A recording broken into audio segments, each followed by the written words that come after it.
And the Oscar goes to Mikey Madison. I also just want to again recognize and honor the sex worker community. What the hell did you just say? Honor the sex worker community, the sex worker community.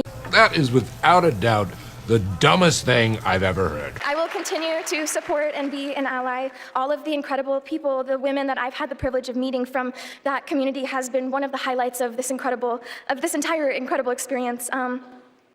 What you just said is one of the most insanely idiotic things I have ever heard.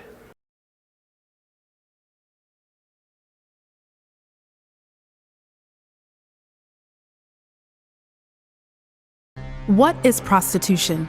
Many people say it's the world's oldest profession, that it's a job, just like any other job. But when you look at the real lives and real experiences of those in prostitution, it's clear that it's unlike any other job. 98% of those bought in prostitution are women. 99% of the buyers are men.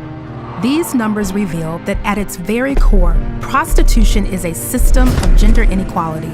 It's a system where women exist to fulfill the sexual desires of men. She is seen as a product to be bought, used, and discarded. Within this system of inequality, women in prostitution routinely endure violent, exploitative, and dehumanizing acts at the hands of sex buyers and pimps that are incomparable to any other profession. Our society has created laws against workplace sexual harassment, but in prostitution, the job is sexual harassment.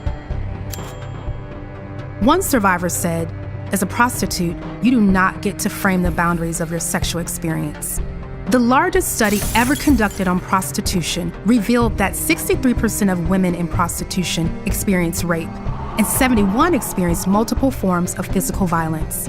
Yet another study revealed the types of violence women in prostitution experience, which included being kicked, punched, robbed, strangled, kidnapped, burnt with cigarettes, slashed with razor blades, and urinated on.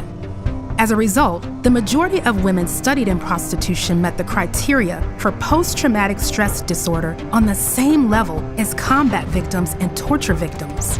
The mortality rate of women in prostitution is 200 times higher than the general population of women. These are not job hazards. These are statistical probabilities that women in prostitution will be sexually and physically assaulted and will suffer from severe mental and emotional trauma. This is not a job.